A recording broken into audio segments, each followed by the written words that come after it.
Je l'ai surprise en train de rigoler avec ses amis. C'est juste un colocataire, je suis toujours célibataire. Cette nuit-là, j'ai fait mes affaires en silence et j'ai laissé un mot. Tu as dit que je n'étais qu'un colocataire. Je suis d'accord. Les colocataires ne financent pas ton train de vie.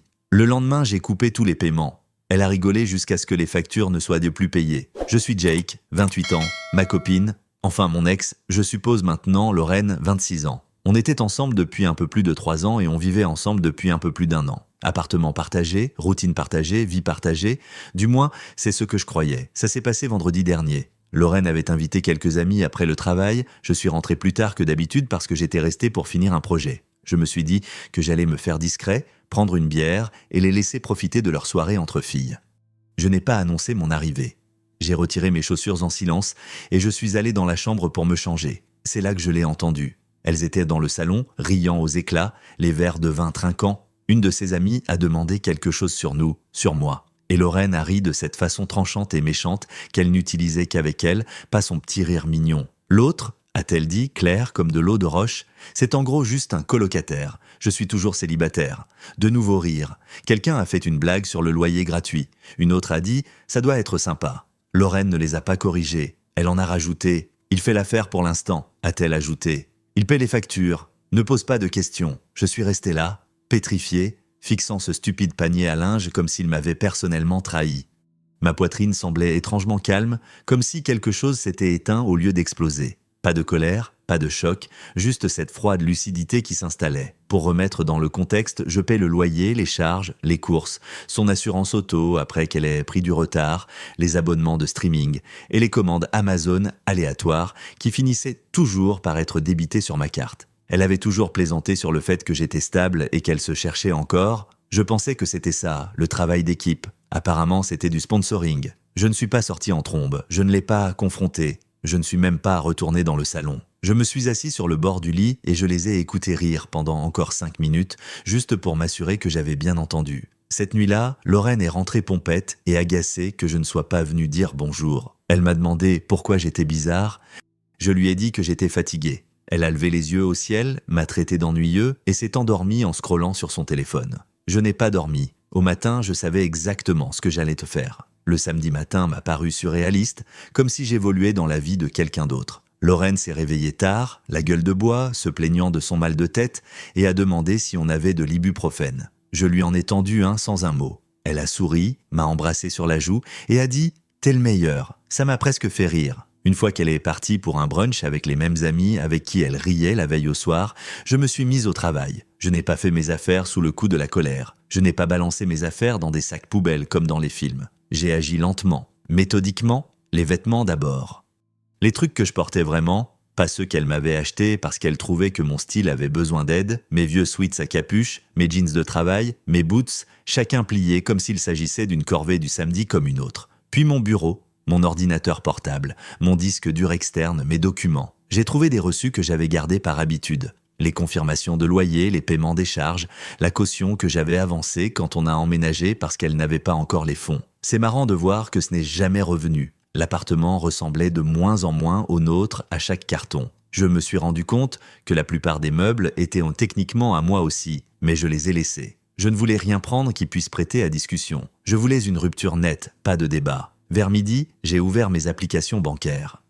Je l'ai retiré de ma carte de crédit en tant qu'utilisateur autorisé. J'ai annulé les services de streaming que je payais. J'ai programmé l'annulation du paiement du loyer pour le mois suivant. Les charges, pareil. Son assurance auto, supprimée. La facture de téléphone que je l'aidais à payer, terminée. Chaque clic me paraissait silencieux, définitif. Je n'ai pas vidé les comptes, ni fait quoi que ce soit d'illégal. J'ai juste arrêté de faire semblant d'être responsable de quelqu'un qui disait à ses amis qu'elle était célibataire. J'ai écrit le mot en dernier. J'ai fixé la page blanche plus longtemps que prévu. Je ne voulais pas paraître amer ou dramatique, ni donner l'impression d'essayer de gagner, alors j'ai fait simple. Je t'ai entendu hier soir. Tu as dit que je n'étais qu'un colocataire. Je suis d'accord, les colocataires ne financent pas le train de vie de l'autre. J'ai déménagé et annulé tout ce que je couvrais. Tu vas devoir gérer les choses d'ici, prends soin de toi. Je l'ai laissée sur le comptoir de la cuisine, pile à l'endroit où elle posait ses clés tous les jours. Quand j'ai fermé la porte derrière moi, il n'y a pas eu de grand moment d'émotion. Pas de larmes, juste un soulagement. Comme si j'avais retenu ma respiration pendant des mois sans m'en rendre compte. Elle ne le savait même pas encore. C'était ça le plus étrange. J'étais à mi-chemin de chez mon frère quand mon téléphone a commencé à vibrer. Premier appel, ignoré. Deuxième appel, ignoré. Puis les SMS ont commencé à s'empiler sur mon écran de verrouillage. T'es où? Pourquoi le Wi-Fi ne marche pas? T'as sérieusement annulé Netflix? Je me suis garé dans une station-service juste pour respirer une seconde. Pas parce que j'étais tenté de répondre, mais parce que je sentais le basculement s'opérer. Le moment où la confusion se transforme en panique, où la blague cesse d'être drôle. Je n'ai pas répondu. 1 heure plus tard, mon frère m'aidait à porter les cartons dans sa chambre d'amis. Il n'a pas posé beaucoup de questions. Il a juste dit « Tu peux rester aussi longtemps que tu veux », comme si c'était la chose la plus normale au monde. Rien que ça m'a confirmé que j'avais pris la bonne décision. Dans la soirée, Lorraine a fini par lire le mot. Je le sais parce que mon téléphone s'est mis à clignoter comme s'il était possédé. Des appels, des messages vocaux, des SMS qui passèrent d'un ton à l'autre de façon incontrôlable. C'est quoi ce mot, bordel? T'es sérieux là? C'est tellement immature, Jake. Tu vas vraiment m'abandonner pour une blague? Celle-là m'a presque eu. Presque. Puis est venue la suite.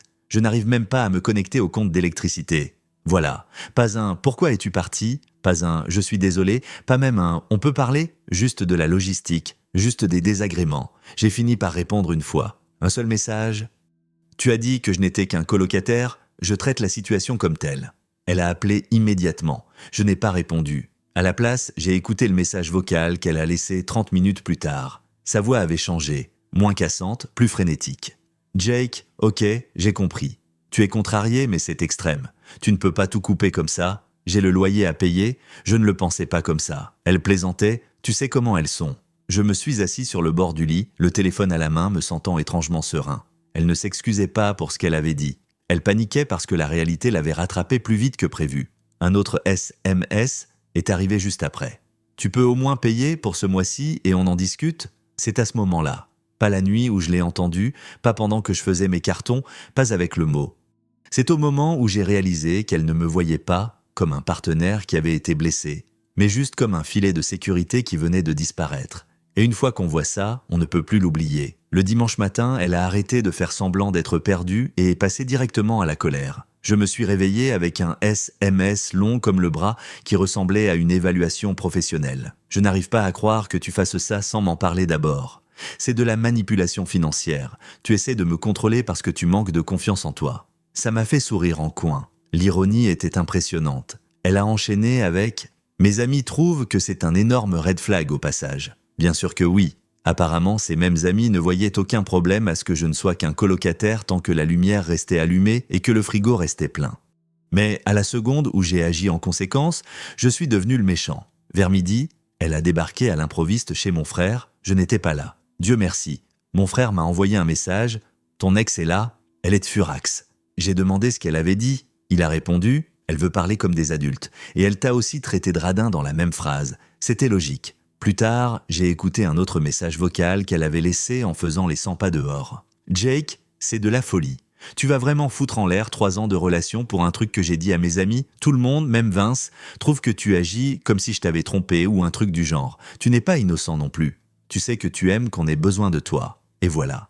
La réécriture de l'histoire. J'aime payer ses factures. J'aime être rabaissé. J'aime être invisible du moment que je suis utile. » Ce qu'elle n'avait pas réalisé, c'est qu'au moment où elle a prononcé le mot « colocataire », elle avait déjà mis fin à la relation. Il se trouve juste que j'ai entendu la partie qu'elle pensait privée. Dans la soirée, le ton a encore changé. « Tu peux revenir pour qu'on discute en face à face ?» C'est gênant. Pas déchirant, pas douloureux, gênant. Je l'imagine en train d'expliquer au propriétaire pourquoi le loyer ne passait pas. En train d'expliquer à ses amis pourquoi le colocataire avait soudainement arrêté de financer les brunchs, les Uber et les achats en ligne.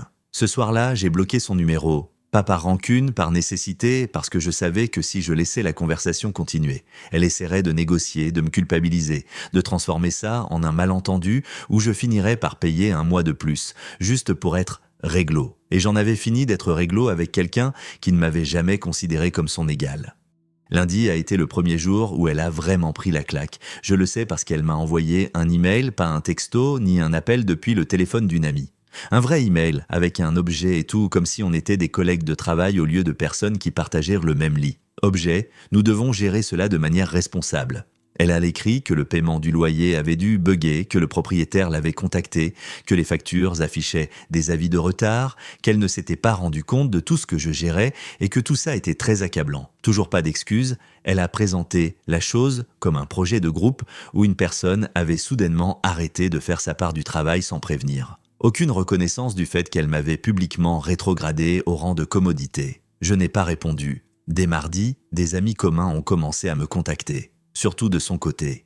Des gens avec qui j'avais été poli, mais dont je n'avais jamais été proche. Et mec, Lorraine est vraiment stressée. Elle ne le pensait pas comme ça. Tu sais comment elle blague? C'est amusant de voir comment tout le monde comprenait ses paroles, sauf moi, la personne concernée. Une de ses amies a suggéré que je me montre plus mature et que je couvre au moins la moitié du loyer jusqu'à ce que les choses se tassent. J'ai demandé si Lorraine prévoyait de recommencer à me traiter comme son mec en échange. Pas de réponse. Cet après-midi-là, j'ai découvert qu'elle avait essayé d'annuler certaines des annulations de paiement. Elle n'a pas pu. Tout était à mon nom. Ça l'avait toujours été. Elle ne l'avait simplement jamais remarqué ou s'en fichait. Le véritable tournant a eu lieu ce soir-là, quand mon frère m'a montré quelque chose sur son téléphone.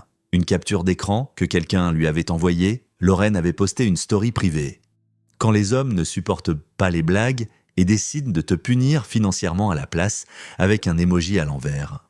C'était tout. Pas de tristesse, pas de remise en question, juste de la manipulation. J'ai senti que quelque chose en moi s'éteignait complètement à ce moment-là, comme si le dernier fil lâche avait fini par casser. Je ne ressentais plus de colère. J'avais honte pour elle parce que n'importe qui d'un peu attentif pouvait voir ce qui se passait réellement. Les rires s'étaient arrêtés quand l'argent s'était arrêté. La blague du colocataire n'était plus drôle sans les avantages. Et pour la première fois depuis le début de cette histoire, j'ai fait une nuit complète. Le mercredi, la réalité dont elle riait est enfin arrivée. Elle m'a débloqué. Je le sais parce qu'un SMS y est passé malgré tout, surpassant le peu de fierté qui lui restait. S'il te plaît, ne fais pas ça comme ça.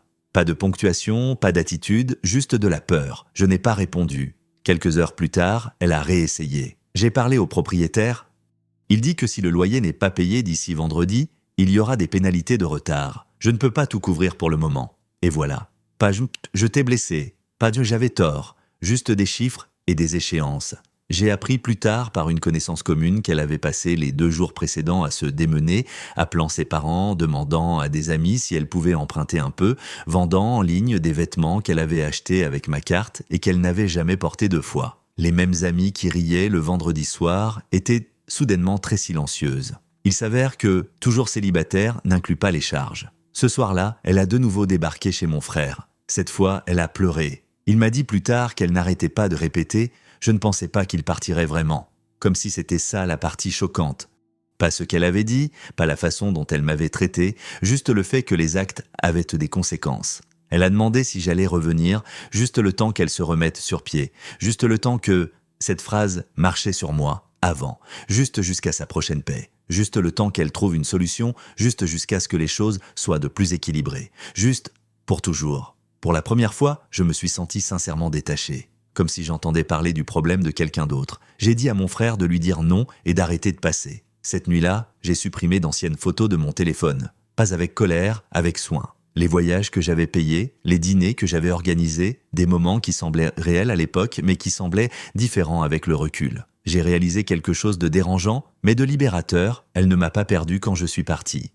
Elle m'a perdu au moment où elle a cessé de me respecter. Elle ne s'attendait juste pas à en ressentir les effets aussi vite. Et honnêtement, ce n'était plus mon problème. Vendredi est arrivé qu'elle soit prête ou non. Je n'en ai pas entendu parler directement par elle. Je l'ai d'abord su par le silence. Plus de textos rageurs, plus d'emails culpabilisants, juste rien. Ça m'en disait plus que n'importe quel message. Puis mon frère a reçu un texto d'un ami commun. « Et Jake a vraiment déménagé pour de bon ?» Apparemment, Lorraine n'avait pas raconté toute l'histoire à tout le monde. Elle avait présenté ça comme un besoin d'espace pour laisser retomber la pression. Un désaccord temporaire. Mais une fois que le loyer a été refusé et que le propriétaire a commencé à appeler, la vérité a fini par fuiter. En fin d'après-midi, j'ai finalement consulté mes emails. Il y en avait un de Lorraine.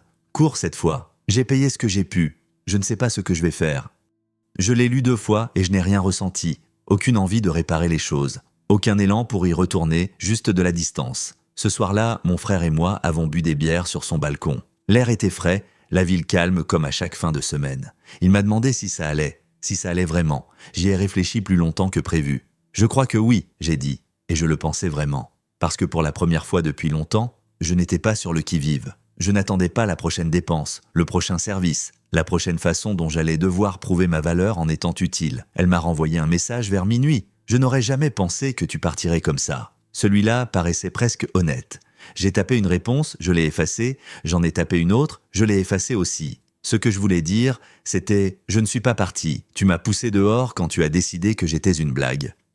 Mais elle n'aurait pas entendu ça, pas vraiment. Alors je n'ai pas répondu. Quelque part entre la deuxième bière et les lumières de la ville qui s'allumaient, j'ai réalisé autre chose. Elle ne me manquait pas. C'est la version de moi qui pensait qu'être pris pour acquis était la même chose qu'être indispensable qui me manquait. Le samedi matin, je me suis réveillé avec une notification inattendue. Lorraine avait changé de discours en ligne.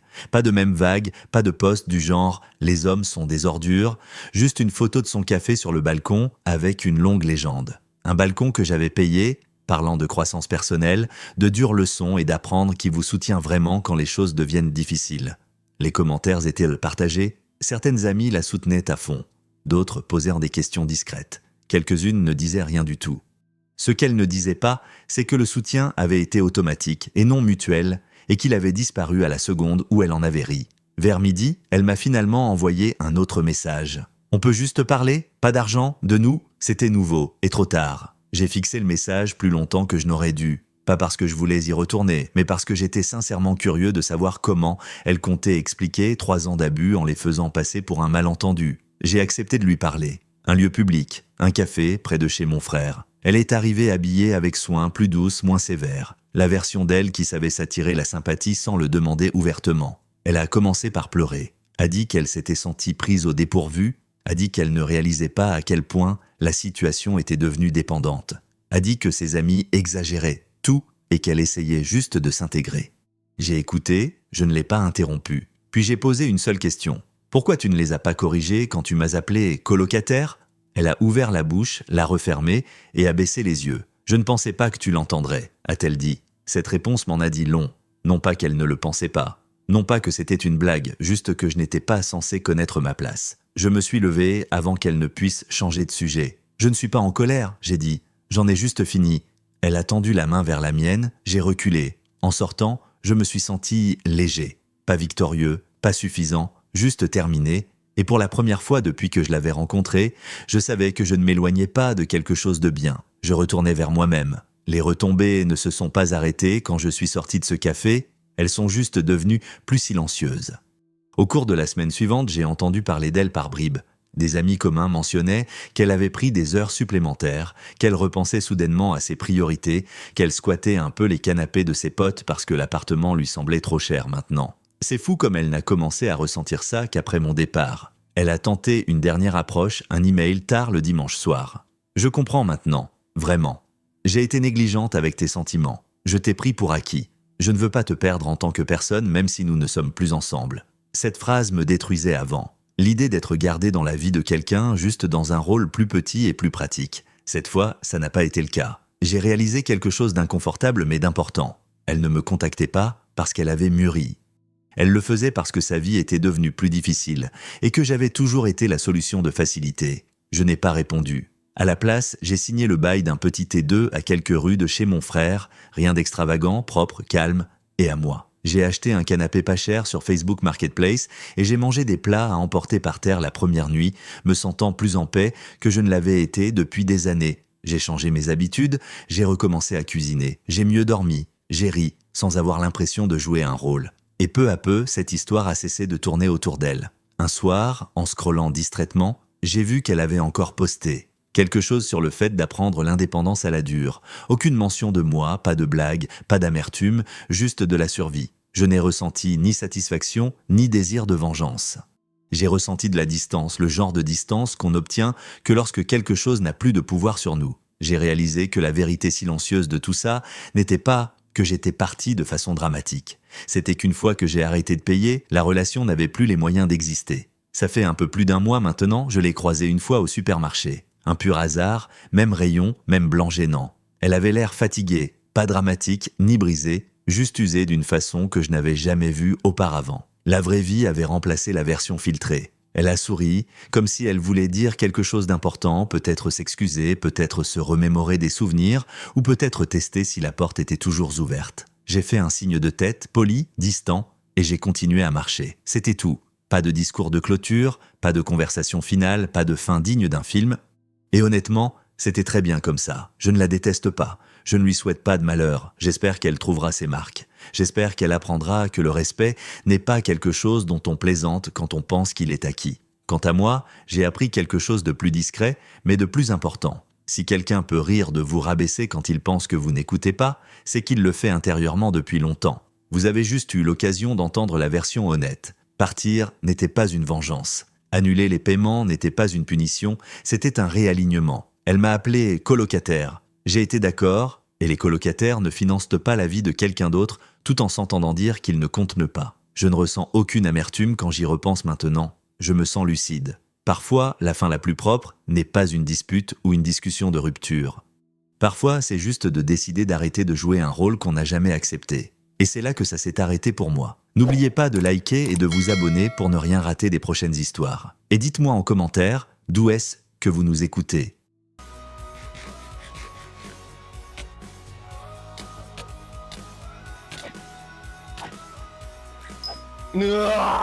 Сожрал! Я поставил Cool Games, и то сейчас понял, что у меня в мои времена страши смотрели все крутое.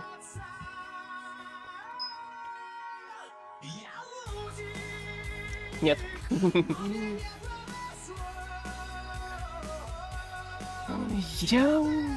О, нифига. Вот так я представляю некоторых подписчиков себе.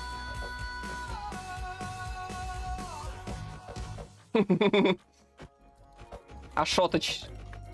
Средневековая версия. Какая средневековая, подожди. А на средневековье это я? Да, холодец, это ты. Именно так я тебя в РЛ представляю. Я прав или нет? Похож или не очень?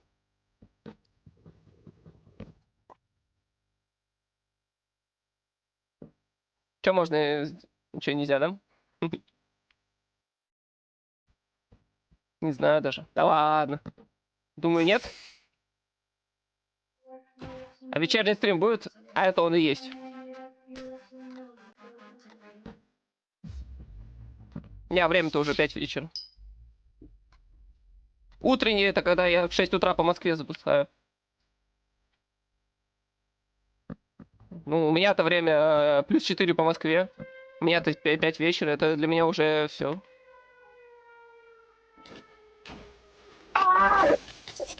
Не долить.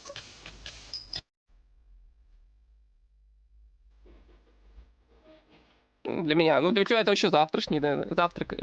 Завтрак стрим. О.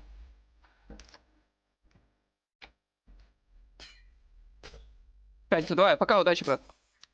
Пятницу, да, будет стрим.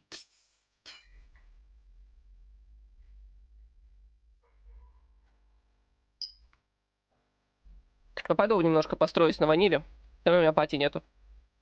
Сейчас буду соло-то катать.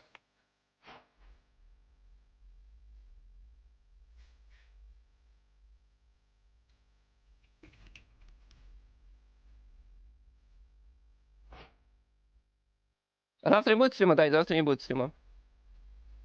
Может, послезавтра вечером, но процентов 90 что не будет. Кстати, надо пока Fallout 3 скачать. Пока, удачи. Все, решил, будет стрим по Fallout 3. По классическому версию.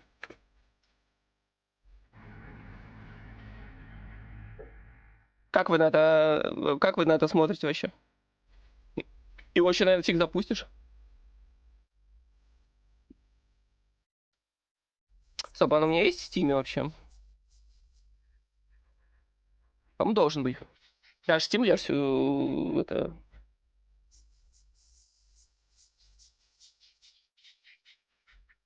Смотрю, хотя, как считаете? А? Блин, мне кажется, у меня в Steam он есть просто. Сейчас буду качать с зеленого сайта. A, B, C, D. Да, у меня он в Steam есть. Все, устанавливаем.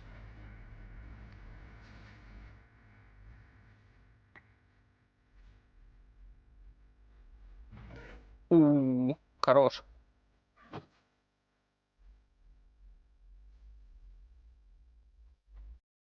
Без скучаю ты, я весьма не получаю.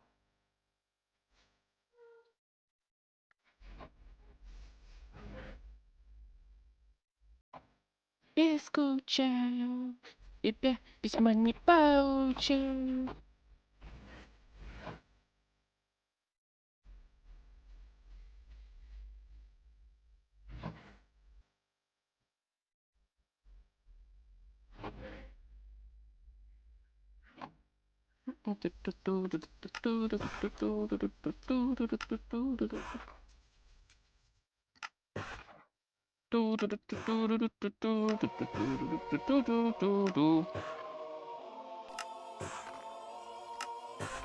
МС Хаммера хотел. Пожалуйста. Блин, по-хорошему что-то подчеркнуть 33 уровень. Чтоб зря уровень не шел.